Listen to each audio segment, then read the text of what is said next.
I've just been incredibly pumped up and was talking to so many of you former colleagues and new friends and colleagues, and just the buzz is in the air, you can feel it. So let's do one round of applause for the organizers of this event.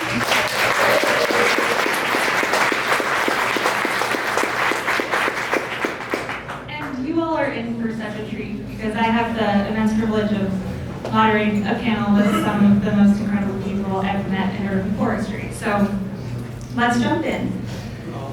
We are talking about urban forest equity in Los Angeles. I'm really wanting to ask the question, how is LA advancing urban forest equity research and practice?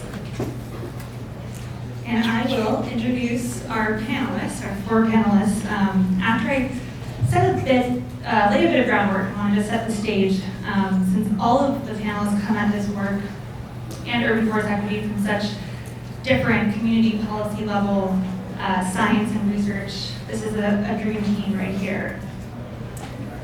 So, Los Angeles at a glance. 27% of canopy is concentrated in just 15 census blocks, where only 1% of the population lives. And thanks to Carissa from Rachel Malarich's office at Public Works, we actually have this breakdown now at various geographic units and levels, where we can understand that at the council district, the canopy range goes from 9 to 37%, at the neighborhood canopy range from 5 to 50%, and at the census tract level, 1 to 54%. The city of Los Angeles, 500 square miles, and as we heard today, a wide variety of microclimates and a global biodiversity hotspot. And in 2021, urban forest equity and urban heat was put on the map and put on the cover of National Geographic. And these images here follow one street, Vermont, in Los Angeles, from area A all the way down to area D. These are Hulk redlining census tracts. And you can see on the left, the canopy cover, and on the right, the heat. So area A, neighborhoods ranked nicest, best, and D, declining or hazardous. So we come at this work from urban forest equity with the urgency of knowing that this work can in fact be life-saving. And I wanted to do a little exercise and ask you all, how would you plant a tree here if you put on your urban forester hat? This is a commercial corridor. Where would you plant a tree? If you were out inspecting and looking for tree planting locations. Middle of the road. Middle of the road. We can see this is nearby a commercial corridor, probably apartment buildings, really high density traffic, no existing parkway. Deep paving. Yeah, see. One-way streets. One-way streets is another option. Underground utilities. Underground utilities, yes. So overhead power lines, predominantly in more visible and historically disinvested communities. So maybe that's a commercial corridor. What about a residential corridor? Where would you plant a tree here? Offer incentives for homeowners to plant trees on their property. Do you see much space on private property here? Not too much, right? Right, Maybe on the side. But here the conditions are a non-ADA compliant sidewalk, right? No existing parkway, no space for trees. And if you wanted to take more serious interventions, like a bump out to take away a parking space, for instance, this community might feel a type of way about you taking away some parking, right? I think you kind of get the point. This one, too, very hard. Overhead power lines, the driveway aprons. So like folks who go out and inspect for street trees and for private property trees know this struggle a lot. So, 4 considerations that I would like to kind of queue up for our panelists here. Number 1, we know the fundamental causes of inequities since the inception of redlining policies are still present today. And these systemic oppressing forces they still manifest in our policies and in how we relate to each other. 2, simply planting trees in disinvested neighborhoods can further amplify existing inequities. An example of this is when, say, you are a well-meaning tree planter who plants trees in a neighborhood that's historically disinvested and low canopy, suffering from extreme heat, but you don't have budget for maintenance, right? What does that do? Breaks, continues, and perpetuates the cycle of distrust with community members who have already been living in historically disinvested communities their entire lives. 3, social, political, economic, and infrastructural barriers are vast. These systemic inequities have existed since settler colonialism and will continue to be perpetuated intractable issues that can't be broken down overnight, right? This takes slow, patience, long work, consistency. And we also know that low canopy communities have more concrete, which makes tree planting more complex and oftentimes more costly. That's if there's space to plant trees. And 4, we know we need tailored community-based neighborhood scale engagement campaigns that center current needs of the residents living in those communities. And I do think it's important too to differentiate and take the moment to define terms when we say equity. I think a lot of us conflate that with equality, but they're very different. And then I would like to walk you through just 3 different types of equity as well. But equity inherently in the definition implies is an activation toward justice and righting historical wrongs, which means an allocation of resources and prioritizing some over others, right? So what are the types of equity? Distributional equity. This asks of us, how are resources allocated? How are programs and policies designed to ensure fair distribution? Procedural equity asks of us, are the processes fair? Are they transparent? And who has access to the resources? And then recognitional, also oftentimes called structural equity, asks of us, do power structures reflect and center systemically marginalized voices in the process? And so with that, I'm going to hand it over to Edith.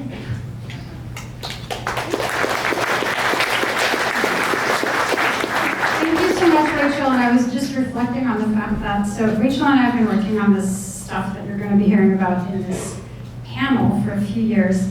And she was leading up city plants at the time. I was a tree people and then later a PhD student. Now I realize we both work for the state and we both have titles that have the word equity in them. So interesting.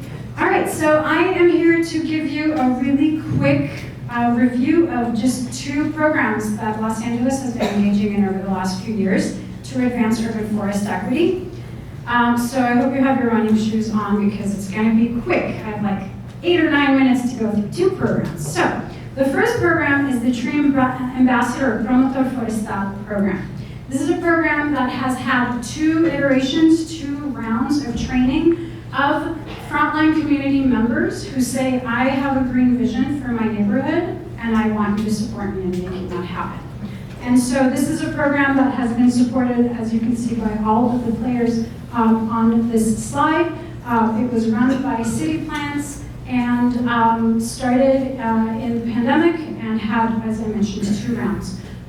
You probably can't see all of the little leaf writing there, but these are the different modules that individuals went through. They were trained and compensated over 7 to 9 months to then realize a greening program or project for their neighborhood, and these were all from disinvested neighborhoods in the city of LA. So the subjects that they covered were anything from, right place, right tree, right place, right reason, to native trees, to careers in urban greening, to why do we have these inequities anyway? And I had the pleasure of sitting in on both of the sort of cohorts and to do an evaluation. And I just pulled out a couple of things that I personally found interesting, less on the green side and more on the people side. So here's for the second round in 2023, I believe we had 9 participants at the time going through the program. What people that participated in this program already cared a lot about their neighborhood. That's why they're showing up. And so they only, they only improved a little bit from the beginning or the middle of the program to the end. But what was very interesting is that they found that people in their neighborhood actually cared more for their neighborhood. They believed that people cared more. Why is that? Because they were out there actually engaging with people. And I think this is a really important lesson, that when we actually engage, we what we create is social ties and building of social status and equity and capital, right?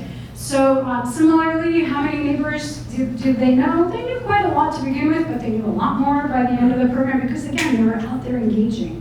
And how many of them would they be willing to ask for a favor? Many more that they don't even know were they willing to ask for a favor. And again, I think this speaks to creating essentially leaders that can then do things that aren't only about urban forestry, but are about empowering their communities in other ways as well.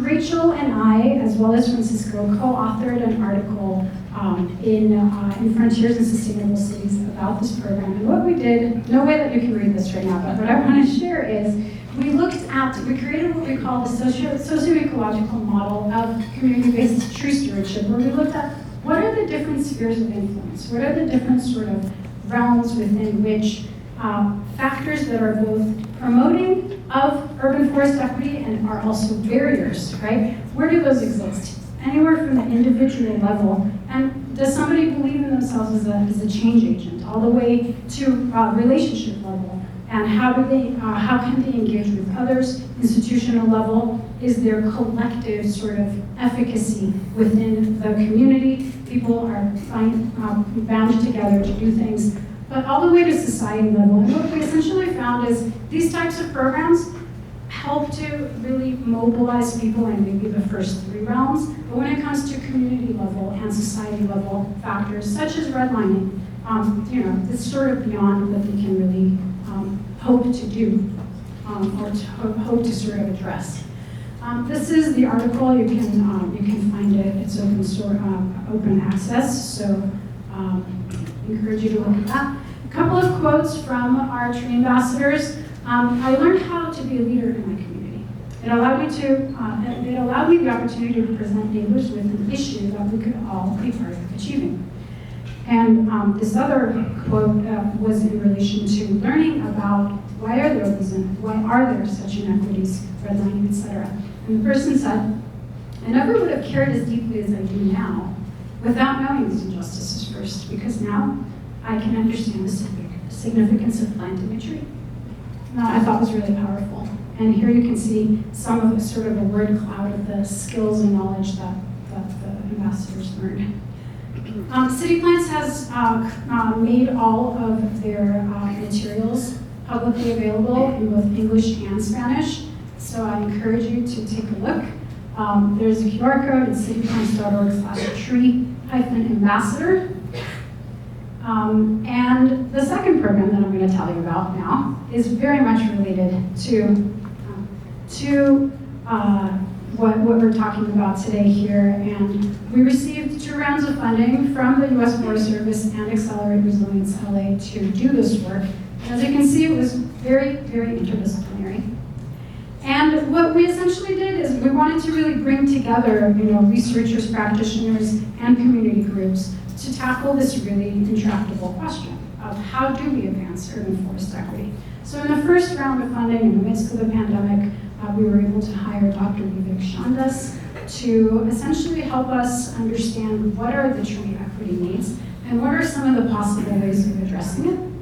And one of the foremost sort of outcomes of that process was that we created a categorization system to look at urban space. So we called it our tiered tree planting system, where essentially looking at any parcel, any bit of land, we'd be able to say, is it readily plantable tomorrow, or is it something where you actually have to reallocate space?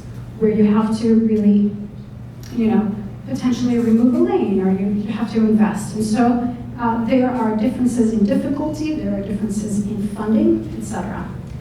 We received a second round of funding that enabled us to go much deeper with this. We were able to really do a deep dive on what are the policy and planning interventions that exist, and what are the hindrances in the books that prevent some of this. We also did a deep dive spatial analysis, and we looked at how do we engage with communities to actually create visions together. And so we developed an evidence-based framework that, again, won't have time to go into, and it's very small on the screen, but the steps were pertaining to physical and economic need, environmental exposure that could actually be ameliorated through tree planting. Sometimes trees are thrown at a variety of things that they may or may not actually be able to improve. And we also looked at socio-demographic conditions, and we had a fourth, more qualitative step around community readiness. This is what it all looked like, and it essentially allowed us to look at census tracts in the city of Los Angeles, 155 of which bubbled up as priority, representing 30 neighborhoods. So you already heard about that tiered planting system. Well, in this phase, we were able to do a deeper dive and essentially really create a guidebook of sorts, a design book that says, well, what are the different types of options that we have here? How much greening would that produce? How costly would it be? What are some examples? And these are just a few of the pages. We took it all to the streets and identified 2 neighborhoods to engage more deeply with, Central Alameda in South LA, and Silmar in Northeast LA. We worked with tree people and Northeast Trees to do work in those 2 neighborhoods. And we worked with communities too. We surveyed them to understand what are the most valued benefits, where would you like more trees, and what are some of your perceived barriers to planting. And I'll note that the idea that it's the responsibility of the city to care for trees was one of those foremost barriers, and of course, that's a hard one to argue with. These are just some images from workshops where people enabled us to understand exactly which areas are the most frequented or avoided, and which, why is that? How could we make your neighborhood more livable?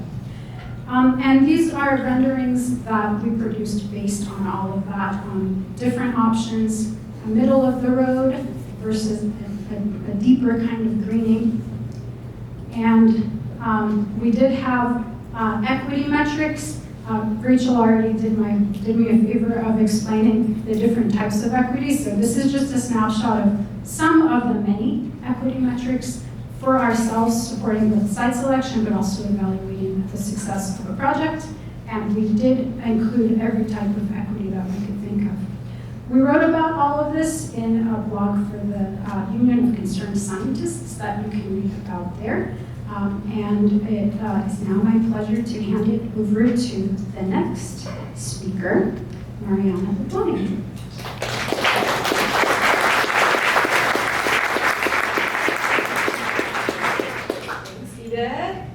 Hello, fellow tree enthusiasts.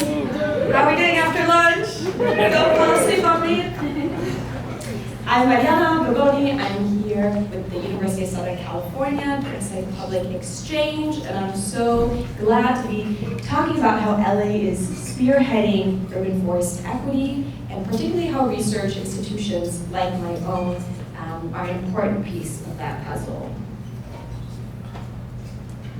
So I have the great pleasure of presenting on behalf of a very large team at USC who came together about 4 years ago to start what we call the USC Urban Trees Initiative, or USC Trees for short. And our mission is really to connect the academic expertise we house within our institution with our nonprofit and local government partners in service of our community members. And when it comes to urban forestry, we've really been focused on providing data-driven and community-based urban forestry practices. Many of these folks just spoke, or you see them in the audience. And we started in August of 2020 with this simple but really challenging question from the city. This was a time when the city had this mandate to expand urban canopy by 20%, by 50% in areas of greatest need. And Rachel Malarich came to us and was trying to get us to help her understand how we define areas of greatest need. And Edith and UFEC were doing this at the citywide level, looking at neighborhoods to prioritize, and USC Trees was looking within the neighborhood at streets to prioritize. And we started with some of these pilot neighborhoods in East and South Los Angeles. And to answer these questions from our practitioners, we had to do a little matchmaking and find the right academic expertise at USC. And we found 3 stellar faculty leads who are probably here in this audience with expertise in GIS mapping, landscape architecture, and air quality monitoring. And as the project expanded and our questions expanded over the years and we got new and different partners, we added additional research expertise in remote sensing, some machine learning, and also some qualitative community engagement best practices. So the next few slides take us through snippets, give us a taste of some of this work. And then, as I mentioned, the folks who are producing all this research are here in the audience, so please meet with them to dive into more details about them. The first is really our GIS mapping and equity analysis work to answer Rachel's questions about, how do we identify areas of greatest need within a neighborhood. We put together some equity indices, the classics that you can think of. We're looking at heat, at air quality, green space, we're looking at sociodemographics. But really our priority was to tap into some of that procedural equity that Rachel O'Leary was talking about. And so we took this out to the community, thanks in large part to University Relations at USC for helping us bridge into these communities and held a series of workshops together, what they wanted as priorities and preferences for greening. And we tried our best to build that into our GIS analyses. And so this is kind of a combination of both what the data is telling us we need to prioritize and what the community is telling us, which in large part was we want trees on routes to elementary schools and on routes to transit. That's where we want those vulnerable populations to be shaded. And we're really excited to be putting this work into practice. This is just one example starting this fall in partnership with KYCC, the Koreatown Youth and Community Center, and LA Sanitation. I saw Jeremy here. And we are going to be planting 250 trees in this area of South LA, bounded by the 10 and the 110 freeway, covering much of University Park, Expo Park, and Adams Normandy. And here the challenge was that our city tree inventory tells us there are 700 plus tree planting opportunities. But of course we have limited resources and we only have funding for tree maintenance for 250 trees. So how do we equitably decide where to direct resources to the most vulnerable populations first? And that's where we use the methodology that we had built, and we are sharing it out in this fun, colorful GIS dashboard that is open and available. We are academics who, as mentioned in previous presentations, want to share our methodologies and our resources. So this is openly available. We would love for you all to check this out. We have some QR codes at our table. But these are the types of tools we're trying to produce to make this research really applied and practical. Then, of course, on the ground, some of the streets that we highlighted as priority were impossible planting conditions, right? We all know these. Rachel just walked us through many of these. Overhead utilities or parkway width made it really challenging. But our team didn't want to leave those residents behind because we just identified them as the most in need of resources, right? So we have Esther Margulies, our wonderful landscape architect. Esther, say hi. In the back. Who came up with these street redesigns to find more space for larger canopy trees and to use UFEC's tiered system to find more space. Really in this scenario of park growth that I was showing before, the only priority is trees on private property is what we could think of, but there's other scenarios of one-way streets, people mentioned curb cuts, so these are the types of things we were producing. And then to find more space, we have our PhD student, Laura Massier, who was looking, yeah, wait for everyone to, who was looking at comparing our street spacing guidelines in LA to other cities in California and to other cities across the nation to say, can we change some of our practices, reduce some of our restrictive spacing guidelines, and find more space for trees? Then, of course, air quality is a big one. The community always talks about, I want to reduce air pollution in my neighborhood, and how are trees going to help me do that? And as we heard this morning, the science behind that is really challenging to communicate. We have our wonderful team led by Dr. Will Barrelson. We'll say hi to everyone. And his lab, who have placed sensors in trees at Amigos Nursery in South LA and a couple of different locations to really interrogate these different species. Ask the jacarandas, what are you doing? Ask the camphor trees, what are you doing when it comes to mitigating air pollutants like particulate matter and ozone? And so we've come up with a scorecard to start sharing out that information. Definitely speak to Will to learn more about that. And he also has a series of fixed sensors on elementary school rooftops across the city that are trying to calculate air pollution levels so that we can better understand what trees are doing at more of the neighborhood scale. And then lastly, we're all incredibly interested in building more of the representation that Rachel Leary was talking about into our work and building more of the voices from our community members into our practices. So this is a project with Teresa Masonette at the South LA Tree Coalition. Teresa, let everyone know where you're at. Teresa's being shy. And here we've done some interviews with residents or community leaders of South LA to better understand their needs and preferences when it comes to our urban canopy. And here research expertise can help to conduct those interviews, code them, analyze them thematically, and then also we have our USC Annenberg School that can help create social media, videos, and other products that help highlight those voices. So this is just a sample of some of the applied research we have going on at USC to tackle all of these questions. We have 11 active research questions at the moment, and 25 plus members of our team. I want to shout out to our student team. We have a lot of GIS students looking at computers for all day, so a big shout out to them. And also there's students who have come and gone and who have now become a pipeline for careers in this field, right? They are now pursuing masters or jobs in related fields. So we're really proud of that. We're also proud that our work has, to date, impacted or guided the decision-making behind at least 950 trees and counting in South and East LA. And we have built at least 10 tools, equity metrics that we are actively using with our practitioner partners, and this is something we're really proud of and something we're really excited to continue doing with you all here today, both in the next session, in the activity, in the breakout session, but also at the social hours. So please come meet with our team, please tell us your needs, and tell us what you're working on and how maybe we can partner together to build a more equitable and resilient urban forest. Thank you.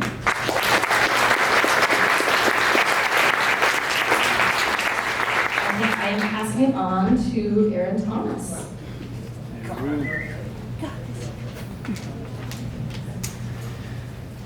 Wow, I am really sweating. I'm sitting here in my chair and I'm like, am I sweating because I had to, waiting in line for the tacos earlier, or I'm just nervous to talk to so many researchers and scientists. But thank you all for having me. Erin Thomas, I'm the director of urban forestry with a small nonprofit called Northeast Trees. And I'm gonna actually talk to you today about a project that we've done in South Central Los Angeles.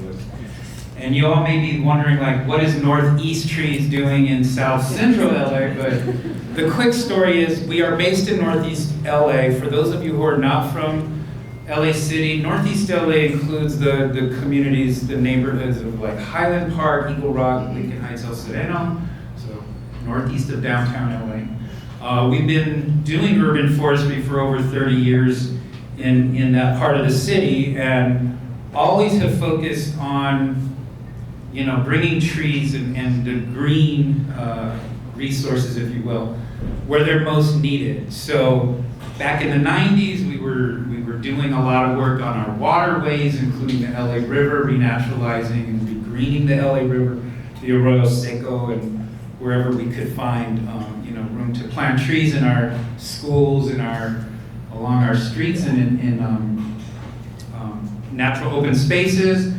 But because of the success of the work we did in that area, we were invited subsequently to do work in other parts of the city, including South Central LA, which is what we're gonna go over today. So we're obviously coming at this from, we're the practitioners.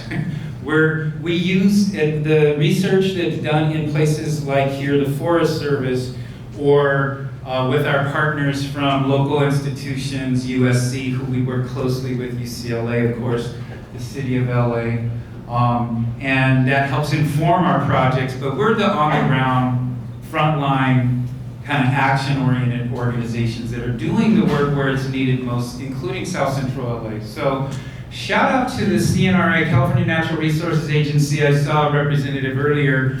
They were generous enough to fund this project, the initial phase of it anyway, the work we do in South Central recently, and that included planting 700 street trees, ended up being closer to 800 street trees, putting 100 trees in a public housing facility owned by the Housing Authority of the City of LA, AKA the projects. In the same public housing facility, we're in the process of designing and building a passive recreation park that is going to be filled with native and drought-tolerant plants and trees, as well as bioswales and other stormwater interventions. And then with additional funding we received through CAL FIRE and through our partner organizations, we're putting in, or providing trees rather, for residents to plant on their private properties in the area. And all of this done with the employment of and the training of young people from that community. That's going to be a critical part of what I share with you today, and that's how do you engage in a community like this, a very challenged, both resource or ecologically challenged community. So you've seen a lot of images today. Here's just a quick look at where we ended up planting the trees.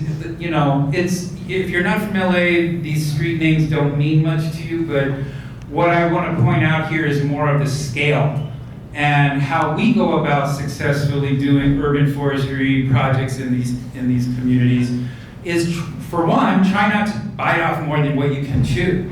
So to be effective, this is a very intimate, socially active effort.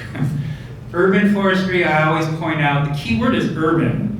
We're not foresters in the traditional sense like U.S. Forest Service knows. We're not in the Angeles forest. We are working in urban core communities, which people are the key factor here. We have to know how to engage, communicate, and include the people in these projects in order for these trees to grow and for everyone to have their lives improved. So we create these projects within, this is about 1 square mile. And within that 1 square mile, we were, unfortunately, I guess, able to find homes for almost 800 trees. So in other words, there were not very many trees there before we got this funding. And that's just street trees. But we focus not only on streets, we're also looking at, are there schools in this community? There are, a number of them. Parks that can accommodate more trees. And of course, as I said earlier, the public housing facility. And that's just, to get started. There's other groups actually in this area doing green alleys. There's other groups that are in there in the city of LA who are taking out train tracks and putting in linear parks. So it's, wherever possible. I kind of think of it as like we tree saturate these areas. But the scale, once again, is critical, because if we try to spread ourselves too thin, I don't think we would be as effective. South Central, for those of you who don't know, is pretty large. Depending on who you ask, South Central LA is everything from downtown LA to Watts. But we're literally just taking one section, a very surgical approach, and then we'll build from there. This is a just a view of the actual public housing, the Pueblo del Rio public housing facility, where we put in 100 new trees. There's about 400 units, I think, in this space, and it houses thousands of people. So, very important to work with groups like USC or UCLA, because with teams like that, they can help us identify where is most strategic, where can we get the most effect and improve the environment for the most amount of people. Here's just a couple of nice images of the young people who live in this community that we were able to hire and train and include in this effort. And so this is where the social side of what we do is so critical. And something that we, I think, are particularly, adept at doing. The young people that we work with are the future. They live there, they have intimate knowledge of the space, down to the, like, for example, they may tell us, oh, the trees would be really, great over in this block, for example, because we know these families that live over there, and they're gonna love it. They're gonna help you take care of those trees. Or, in some cases, they're like, no, you shouldn't plant any trees there because, these residents won't, they're not gonna be good stewards. So literally down to that kind of a level. It's very pragmatic. It's obviously altruistic, but because we, in our mission, want to help provide opportunities to young people, but it's also a good model for engaging a community if it's not the community you're based in. And this is just a heads up for these, other nonprofits or agencies that do this kind of work. Provide opportunities for those residents, in particular young people. And they are the ones that are going to be overseeing and stewarding and taking care of these trees over the long term as well. So having intimate knowledge of their own community is critical, and ensuring that these trees live successfully to maturity. This is just a drawing of, within the public housing facility, the planting plan that we're going to be actually constructing this fall. There will be bioswales, like I said, native trees. Now we're kind of loosey-goosey about the term native. For example, redbud, western redbud, of course, is native to California, not to the LA Basin, but this might be a species that we include in some of our quote-unquote native plantings. It was clearly pointed out earlier that in these a lot of these urban communities, room for big canopy trees is very limited. And so, as for street trees, so we do make an effort to provide residential trees as well. And I see I'm getting is that the high sign to wrap it up? So, in addition to street trees, we provide trees to residents for them to plant on their private property where there may be more room for large canopy trees. And I will end it there. Thank you all very much.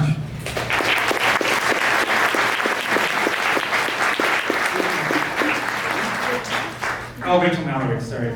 Rachel, thank you. You can just.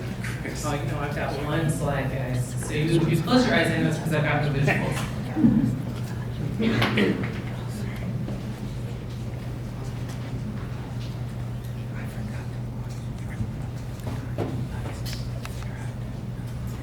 And I appreciate Aaron's comment about sweating, because I went outside at lunch because that's what I'm an urban forester herborist. I wanted to be outside, but that was a poor choice because it's warm up there, and then I started sweating and I can't stop. So again, Rachel Malarich with the City of Los Angeles. I think I know most of you. I'm so glad to be in the room with so many of my heroes and fellow practitioners today, and to talk a little bit about what is the city doing with equity. You've heard about our fantastic research partners. What a great job I have. I get to work with the USC Trees team. I got to work with the UFEC Collaborative with all those different logos. It's just such a wonderful community to get to work with and have the support of these research partners, and looking at how we can incorporate that research now into how the city does business relative to addressing our issue of tree canopy equity. Rachel Leary set us up with those canopy numbers, they're stark. Some parts of the city have shade, some parts of the city don't. And it's hard for me to talk about this topic because it's what brought me into this field in the first place, and I feel like there's so many stories I want to tell. But thankfully, a lot of those have been covered in kind of the earlier presentations. So, if you're not familiar with the Office of Forest Management, we were created almost exactly 5 years ago, guys. It's been 5 years. In order to help the city collaborate across departments and think about urban forestry in a more holistic fashion. So it was a need identified in the 1990s. We need a coordinator who's having DWP and planning and streets urban forestry and parks urban forestry kind of have a more unified approach or be supported in having urban forest outcomes. And so we were created to perform that function, to do that kind of coordination across the city. And so we find ourselves now, one of the good things about being 5 years in is more people know that we're a resource, and so we're getting to advise on different policy documents, different programs, and on occasion projects, although we are a staff of myself and 2 other people. So we don't have a lot of time to do individual projects, but we are able to help advise on how the city's policies can better reflect urban forestry best practices. The 3 things that we're working on and have been working on since I started in this role: tree canopy equity as a high priority area because it's a long-standing issue that took a lot of time and development to get to this current point. It's going to take us a long time to get out of it. Tree preservation as one of the best trees we have are the ones that are already existing in the ground, and then development of the city's first urban forest management plan. And I really appreciate the organizers for putting this event together because I think I need a little reminder that all of you are out there doing the great work you're doing, advocating, researching, doing projects, because we are in the final push. The hope is to have the UFMP out for public comment by the end of this calendar year. So fingers crossed we're on track to make that happen, but that is where we're focused right now, is finishing that, the first plan document the city will have relative to that. And I'm talking about that because it is one of the vehicles that we're using to move forward some of the equity research. So again, UFEC allowed us to say which neighborhoods we might want to think about prioritizing for investments for urban forestry. USC again gave us methodology to look at within that neighborhood, where do we start? And both of those projects highlighted what's been important the entirety of my career, which is, again, making sure that we center community voices in the middle of planning for projects in high-need communities. So within the urban forest management plan, first of all, we've got this fantastic data from our partners, and we've been providing that to other city staff as appropriate as they think about different interventions and policies and how they impact high-need communities. Within our UFMP, the draft, and that's part of the reason we don't have slides, guys, because it's not ready for everybody to see in the public yet, but I'm going to give you a couple of teasers of what we think is coming in that final document. 2 of our 4 goals are going to be thinking about those areas of equity that Rachel laid out. She talked about recognition, procedure, and distribution. And so one of our goals is related to distribution equity, saying that all Angelinos have equitable access to the benefit of trees and the services that they provide. So one of our goals is related to distribution equity and have outcomes and actions relative to reaching that.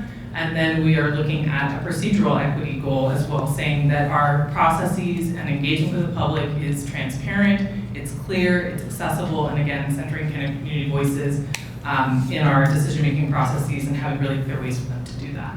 So we're first kind of taking that look and saying, how are we taking the principles of equity, including them in the UFMP? And then one of the key areas where we are setting some targets and goals is around canopy. So we have to have a citywide canopy target because our project was thankfully funded in part by CAL FIRE. We're really grateful for that funding, and that's one of their check boxes on did you do a good job on your UFMP is do you have a citywide canopy target?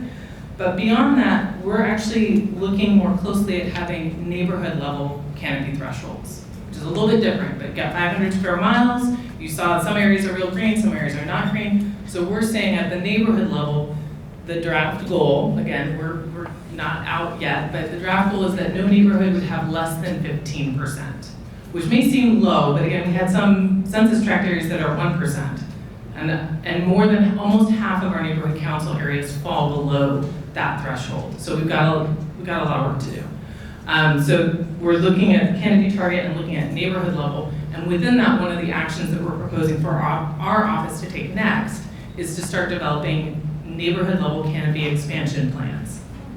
And what's critical there, if you've heard me talk about the work in the city and urban forestry, you've heard me talk about my 4 pillars. To have a healthy urban forest, you have to plant.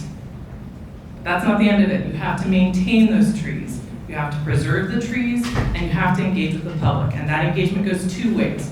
One, hearing what's important to them with the urban forest in their area, both in terms of what their priorities are, in terms of what kind of trees are important to them, what services from trees are important from them, where is it important for them to have shade, but also educating them. Why is proper tree care on private property important?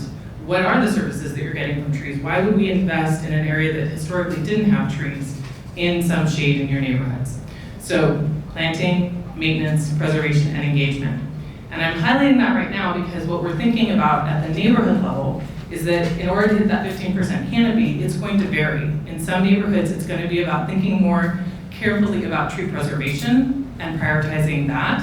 Again, we're going to have citywide policies on these things and updates to those policies, but maybe it's a campaign around preservation. Maybe we're looking at different land use types. Maybe in that area, we're thinking about public right-of-way interventions or private property planting, as was described in earlier conversation. But again, some neighborhoods are going to need additional planting. Some of them are going to need enhanced maintenance. I think we've heard that in earlier presenters. Some communities, and I've heard it myself, why would I let you plant new trees here? The city's never maintained the ones that are here. I feel like it's a risk. I don't feel comfortable having more trees. And so it's going to be working at that neighborhood level to say, based on the land use type here, based on the community perceptions and attitudes here, based on the opportunities, what do we need to do to expand canopy in this neighborhood? So that's one of the areas where we're looking is at that canopy target. So that's you guys get a sneak peek of what we're working on and some of the things, the concepts that we're thinking about within the UFMP. I will say that redlining, you can see the impacts that had on how our canopy expanded. We know that city policies, programs, and projects have the ability to influence canopy either positively or negatively. And again, that's the goal of our office, is to, again, provide that advice to departments so that they can be using. I remember coming in, I had this meeting with some planners who were so excited to tell me that they were including requirements for more trees on certain development projects. And I said, I don't want more trees. I want you to make more big space for those large stature trees that are actually going to shade. I don't want them cramming in 15 crepe myrtle or western redbud. Those plants have a place, but if you're thinking about canopy in the valley in particular, I want more big trees. Make them put in a 10-foot wide space in their parking lot and one big coast live oak. Again, it's bad to name specific species because then we could start thinking about, well, what did I put that there? But we want more large trees, right? We want more big trees, not necessarily more assets for the city to be managing.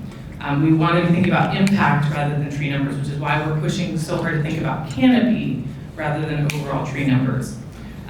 So again, really grateful for the partnerships that we've had. And the other partnership that I want to just flag is our partnership with the county. And you're going to be hearing from Rebecca in just a moment, but that's another critical thing. We were able to partner with the county both on our community engagement around our respective urban forest plans. There's a community forest management plan. But that's how we're going to get farther, is by working together. And again, all the nonprofits in the room, our advocates that have showed up consistently to help us and support us, the different staff across departments. That's how I think we go to the next level. But I will say, anyone who wants to say that the equity question is simple or fixable, I still don't think I have all the answers. I have the data, so now I can say it isn't just my anecdotal, there are streets I can't green, but here are places where we know we don't have enough room for shade at the shade level we know is needed to protect human health. That's thanks to the UFAC project, the USC project. Those are telling us we have data to actually back it up. But how you get a large risk-averse agency to do new things is going to be the next continued phase that we're going through. How do we make things better for our residents in the long term with existing built infrastructure and a lot of nervousness about change? So that's my, I guess, a poor way to end, but I'll leave it there. So I just wanted to share some of the synthesis of all of the wonderful presentations and panels today. I wrote down some quotes.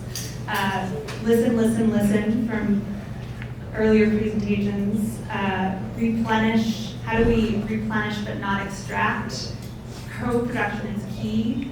And one that I know you all do and live and breathe in your work, be it community outreach, research, or policy and planning, is honoring lived experience as expertise and not as a nice to have, but as a need to have in your projects. So my first question is specifically for the two research-oriented ladies over here. Can you share an aha moment throughout your research projects where something you learned from a community member shifted the direction of your research, upended your previous assumptions or hypotheses about urban forest equity? Sure.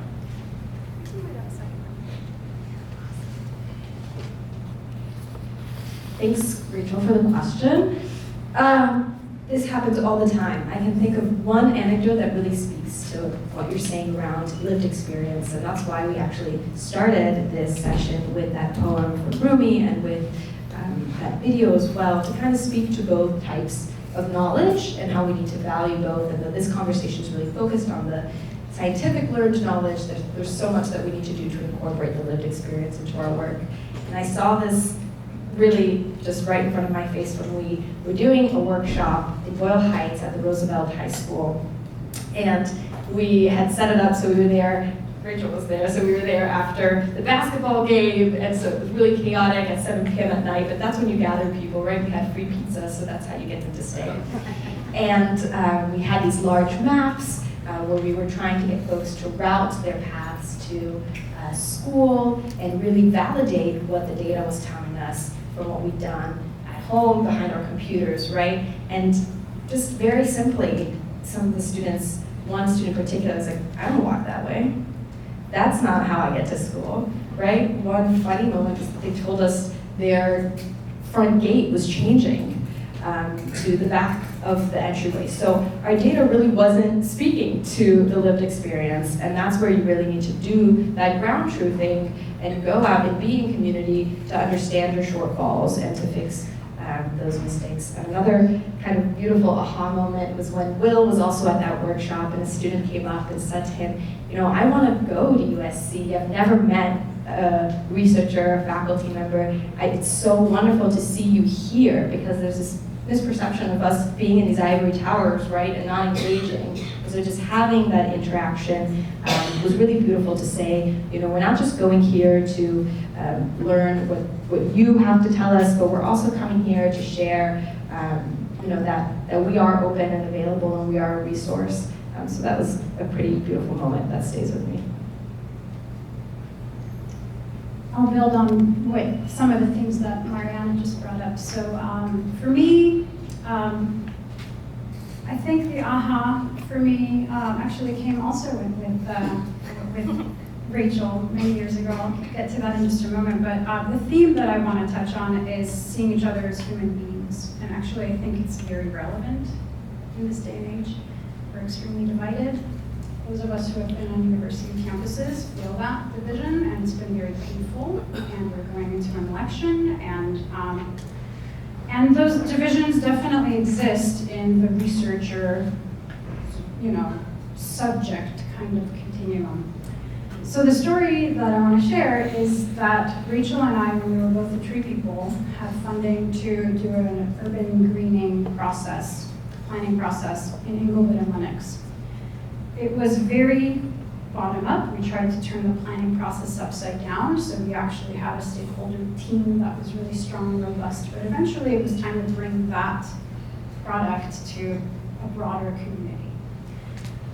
We did so one evening, it was a Tuesday night, maybe 6 or 7 p.m. in Inglewood chambers, in the city council chambers, and we had folks that were sitting kind of like you are, but they had furrowed brows because they were looking at all these people that were there planning for them, right?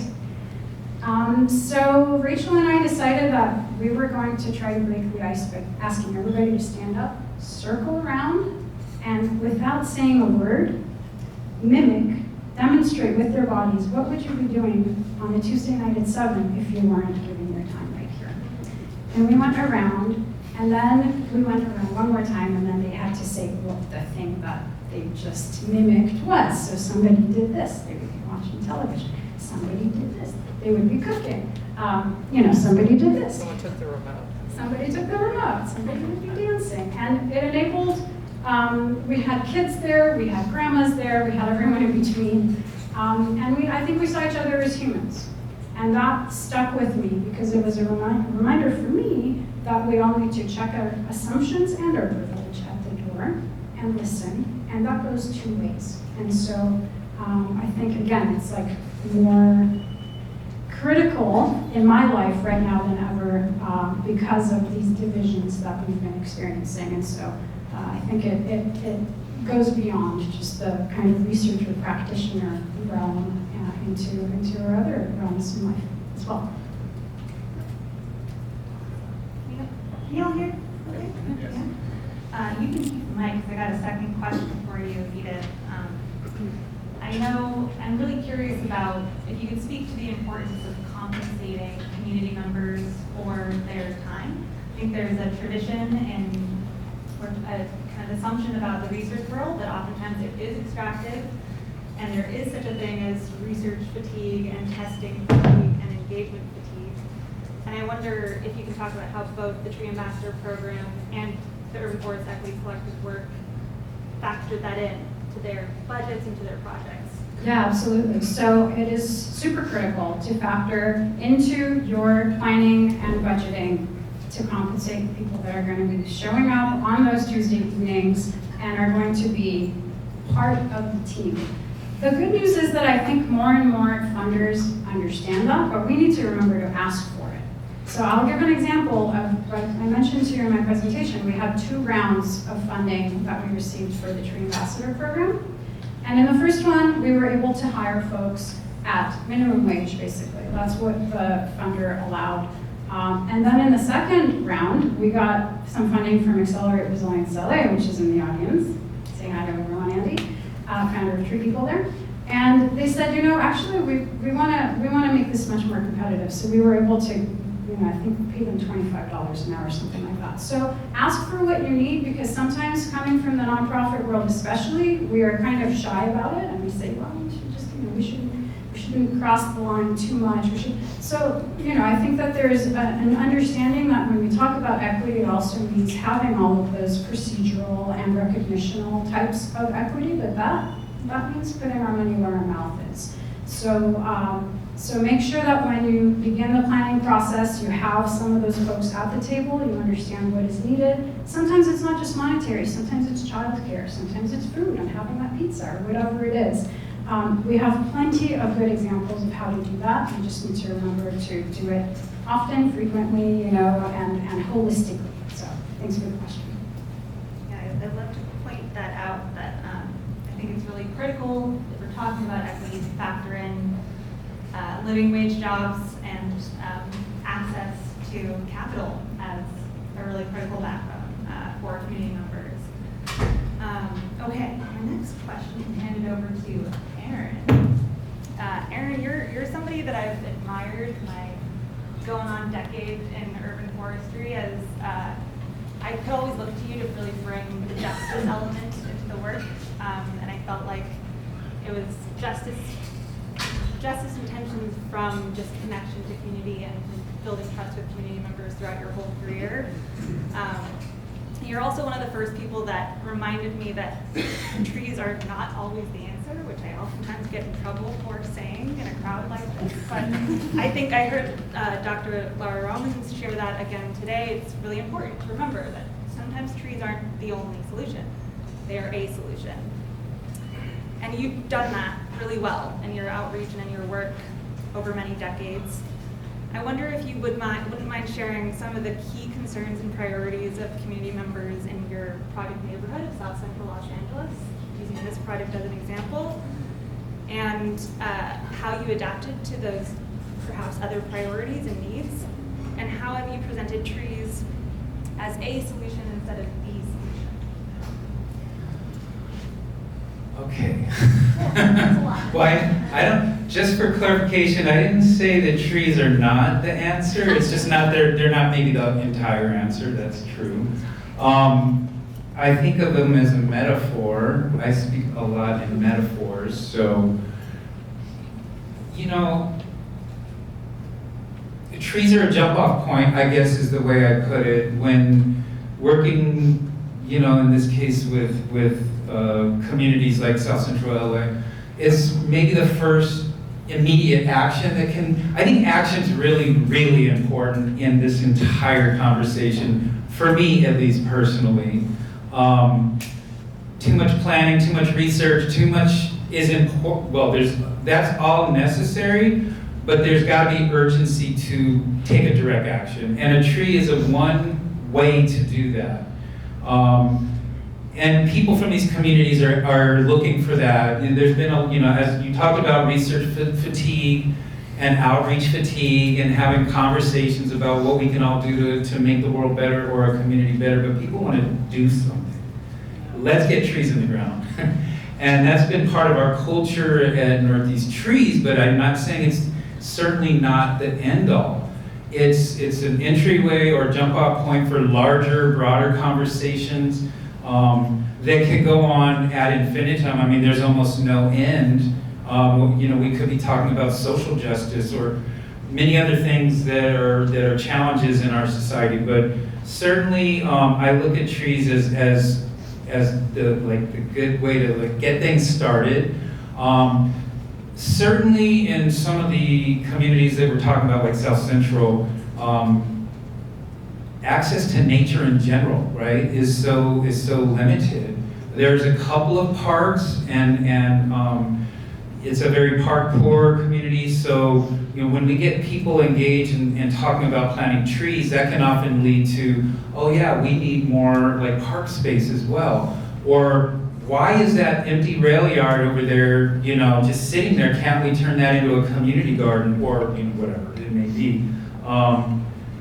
And that's one part of it, the physical, improvements, the physical environmental improvements that we can make. There's other, obviously, big issues like employment.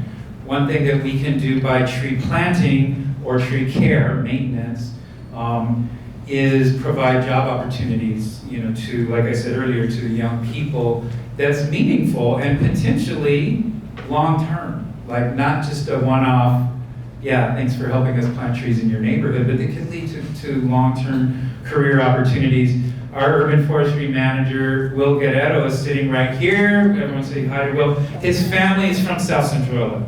So there's a legacy, a direct legacy that he's leaving, and now he's managing all the crews at Northeast Trees, and so that's an example of their long-term opportunities.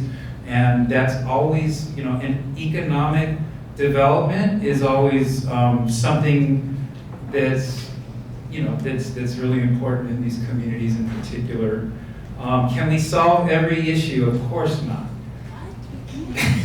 Tree planting is not going to fix it, but it can definitely, it will definitely help.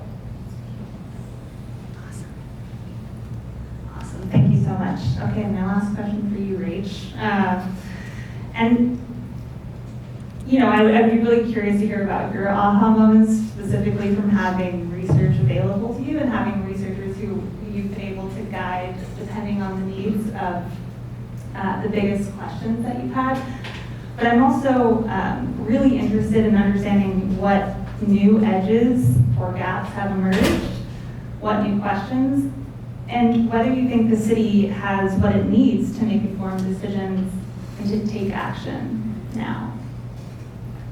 I don't think it's fair to ask 3 questions. But we'll start with the aha. I might have had one today where John was describing the position he wished he had in San Francisco, and that's a part of my job, is getting to talk with researchers directly about our research needs and co-design a project and get to watch them bring information and blow my mind with how complex air quality is and how much I don't understand. I understand enough to know that I really know nothing, but it's going to advise us on how to better use that, what we do know about air quality to make decisions, as well as saying, okay, now we have the research findings either from these projects or other research institutions. How do we take what we now know as best practice and best research and incorporate that into the city's implementation? How does that inform policy? Who needs to have that information in a city that employs 40,000 people? Oh my gosh. Who needs to have it and how do we get it to them so that they can be making those best decisions?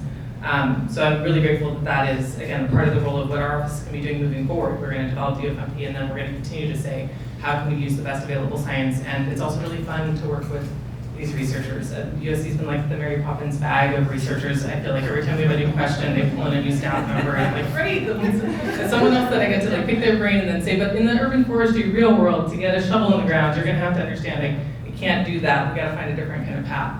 And does the city have what it needs?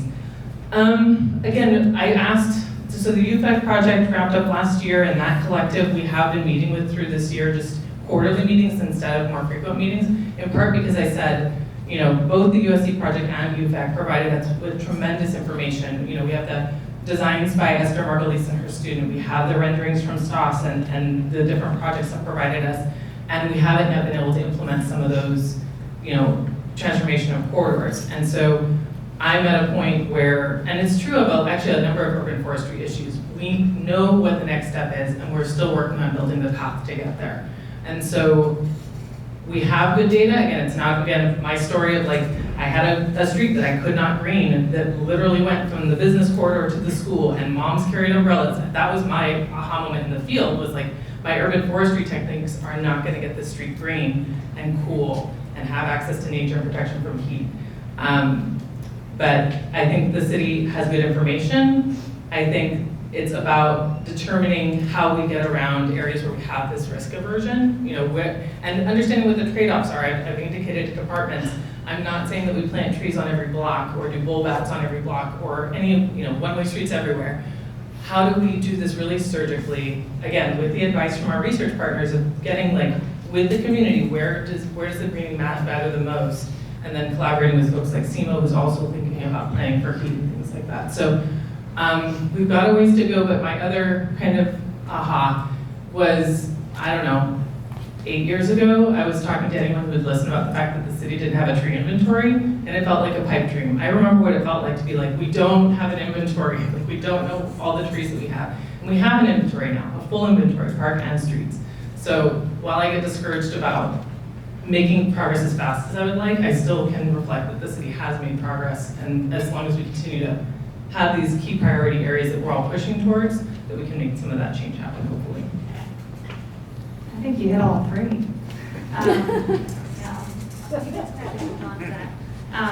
Let's give it up for our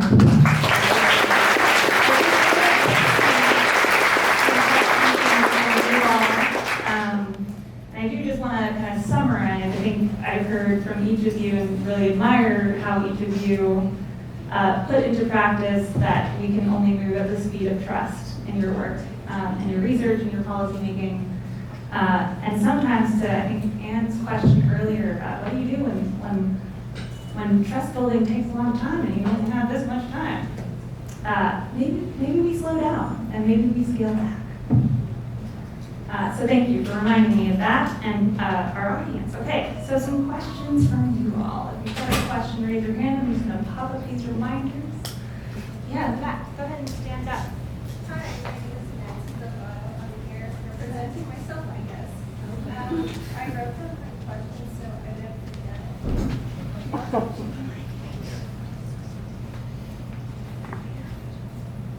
So my question is, how do we reconcile providing green amenities like trees or parks with unintended consequences like green gentrification, which is something we briefly heard about earlier, especially when things like trees take years to mature. So I guess this question is for any of the panelists. Thank you.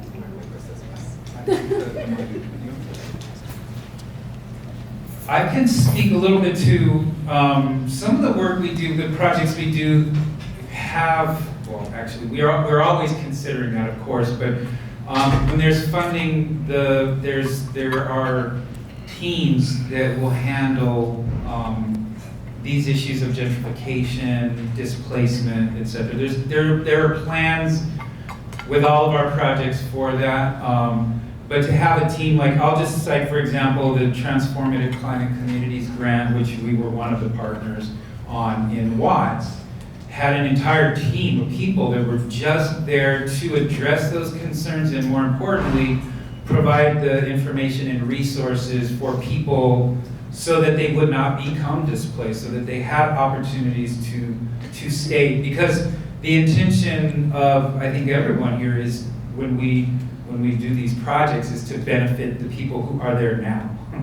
That's critical. But having these sort of anti-displacement plans and resources available is critical when developing these kind of projects. Because that it often can include like place-based hiring from the community, from people who live, work, play there. For sure. Yeah, so many different tactics for anti-displacement, but living wage jobs we touched on earlier, right? And hiring, keeping the resources and the flow of money within that community. I think two things that I've thought about in this work a lot. Yeah, thank you. And by the way, that TCC grant, it was a requirement to also just, not just hire locally, but all of the trees that we purchased were from a local nursery. All of any purchases that were made had to come from that community. So the economic development portion was critical. How about on this side? We got time for one more question? All right, sunglasses over there. I know your name is Sunglasses. It is. Hi, I'm Cindy Olson, and the Olympics are coming. And what are the greening possibilities? Not just trees, but other things.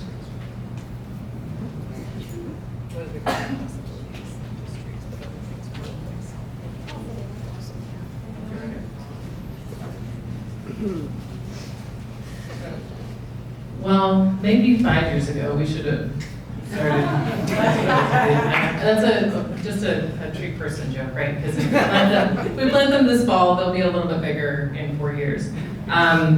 I am excited to say that our office has been included in kind of the inner conversations around Olympics planning, and the main thing that that I've been advocating for at this point is saying, as we're thinking about capital projects that are going to happen in preparation for the Olympics, that at least maybe throw it past our desk or include us in one of the sidewalks, so that when you're thinking about trees, that you're not just saying there are 5 existing vacant wells on this block, we will plant those vacant wells with the appropriately sized tree, but rather maybe pausing and having a conversation about, could we make a larger space here? Is there a chance to move some public right-of-way elements if we're already doing a capital project to maybe enhance those and make it a better long-term urban forest investment, both for the visitors that are coming, but more so for our long-term residents that are going to benefit over that period. And then I've also been saying, anytime that we're thinking about doing a temporary open street, could we just see if we can make it, decide now that it's going to be a permanent open street, because that makes a difference between me not planting a tree there now that could start growing and be in place after the Olympics and starting to shade the space, rather than 10 years from now saying, actually, this was temporary, but we think it's permanent now, we'll plant the trees. And we've lost kind of that time where we could be having really cool enhanced shade. Those are tough calls, anytime that we're looking at changing our street configuration, it's not an easy decision. Everybody has a little bit of anxiety. But those are some of the recommendations we're making, along with kind of saying maybe we need to look at some enhanced tree care. We're not doing basic tree care well right now. 18-year trim cycle, we got some work to do on increasing resources for maintenance overall. But if we're thinking about investments specifically in preparation for the Olympics, one is, what's a legacy? It can't be just because people are coming to town. We've got to have it be something that's part of like an overall strategy, which is the direction we've gotten from the mayor's office. We need to be thinking about people who live here long term. And then secondly, maybe we enhance the health of the existing mature trees in that area, rather than maybe planting new. We may be planting new trees too. I'm not anti-planting. I just, again, any of the tree planters know that the moment to plant them was maybe before now. So. All right, guys.